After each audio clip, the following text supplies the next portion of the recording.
Joining me now is sci-fi author C.S. Cooper, who's currently working on a sequel to his book, The Final Flight of the Renegade. Thanks for joining us, Craig. Oh, glad to be here. Thanks for having me on.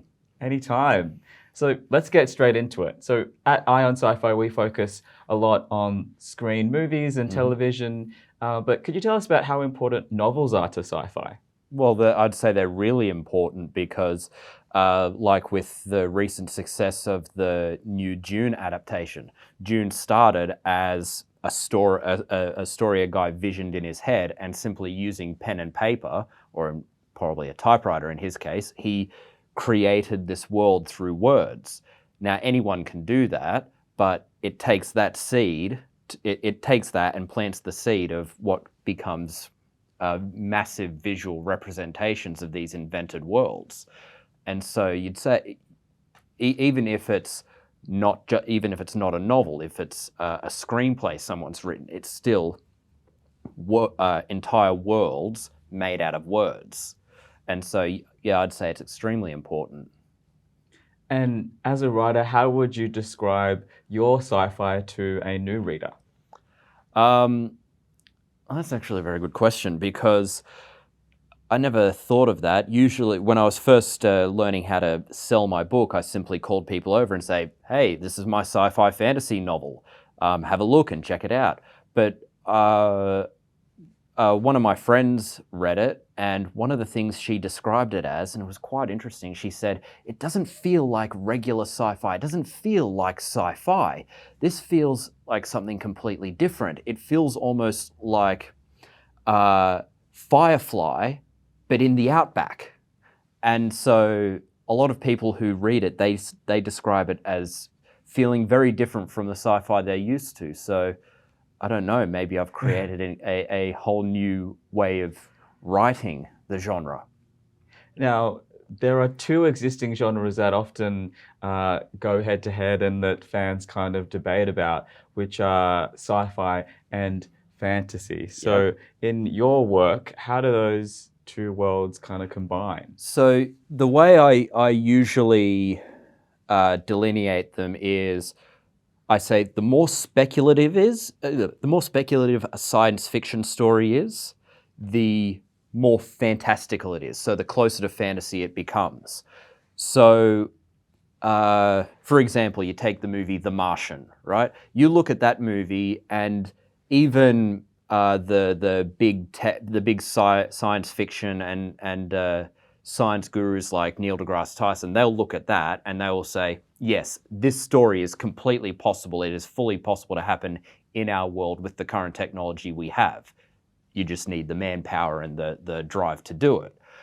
But you look further into the future. You say, more speculatively, you add this technology to get over this problem. So this technology to get over the problem of traveling fast through the universe. Well, how does it work? The more speculative you get, the more fantastical it has to become, because you can't really see how the technology would work in the context of our current world and the current scientific understanding.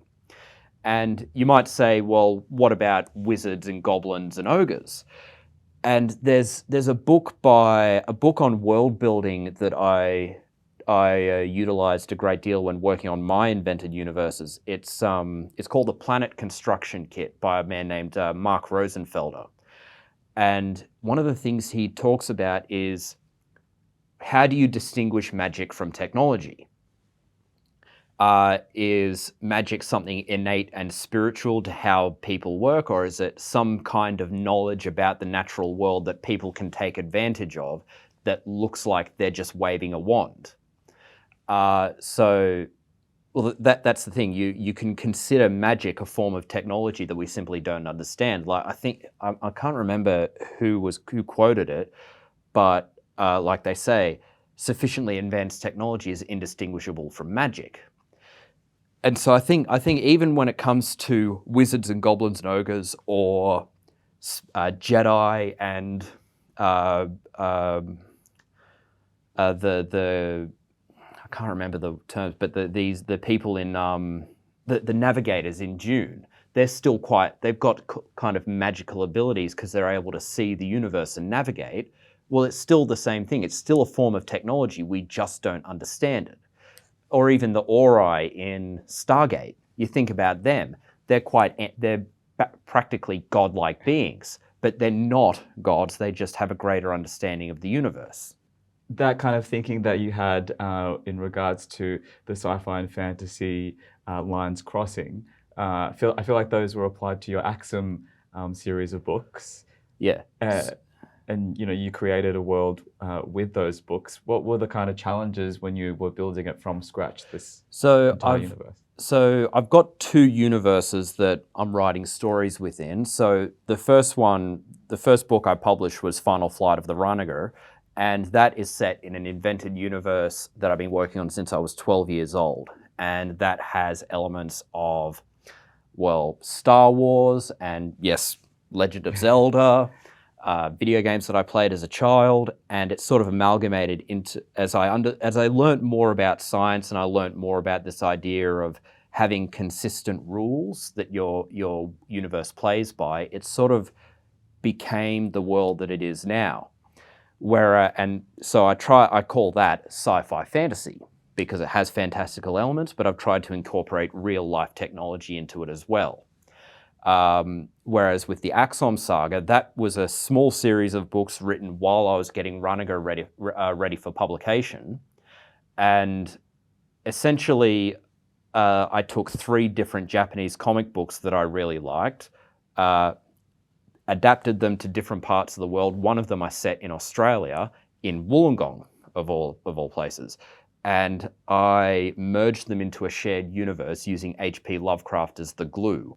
But with Runagr, I wanted to incorporate a lot of real-life technology into it.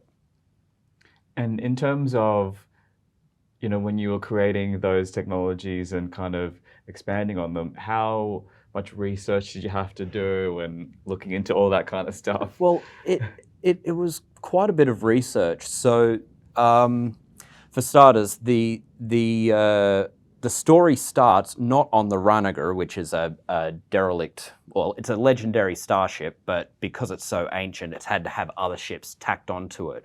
You can see it in the cover art. The story actually starts on a ship called the Othala.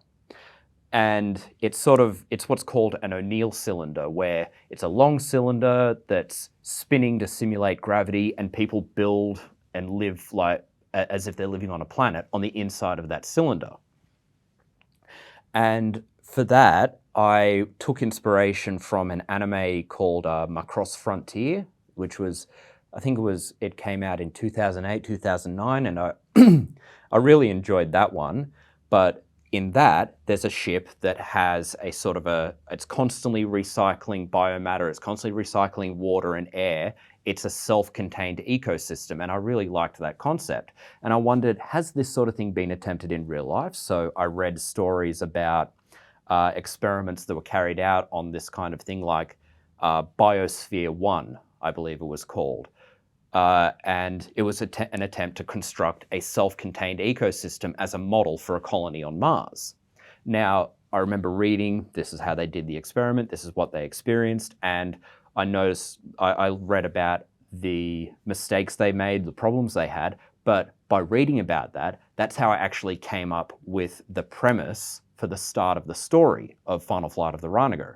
So by doing the research, like I said, okay, so they had this technology, they had that technology, they had that technology, but this is what happened. This can be the start of my story. So it's not just creating the invented world that you can you do research for, but also you can find out how you progress your story ahead. The detail that we just talked about is something that, as an author, you have space for within books. But when books are adapted for screen, what would you say happens to that detail? Quite frankly, a lot of it does have to go out the window. I'm not ignorant of that, and I don't envy the job of people who have to adapt things to the screen. Because I do have experience in screenwriting. I've acted in front of cameras and I've worked behind cameras. And quite often it comes down to there's just not enough screen time to tell the whole story. Sometimes you need to make compromises and say, okay, we can't have that. Maybe we could tweak it slightly so it's within our budget constraints, so it's within our time constraints, and also if there's you want to make sure your movie can be seen by a general audience, there's also decency considerations and maturity considerations that you need to look to. And you can see it in Lord of the Rings. There is a lot of Lord of the Rings that's cut out, and especially with Saruman. The development of Saruman, there is so much of him that's cut out of Lord of the Rings, but when you're talking about the kind of budget constraints and the time that they had to put in, you can understand why it's not in there. But it's the same thing with Jurassic Park. There's a lot of stuff in there that wasn't in the book, or there was a lot of stuff in the books that didn't go into the movies. Once again, because they're bringing dinosaurs to life.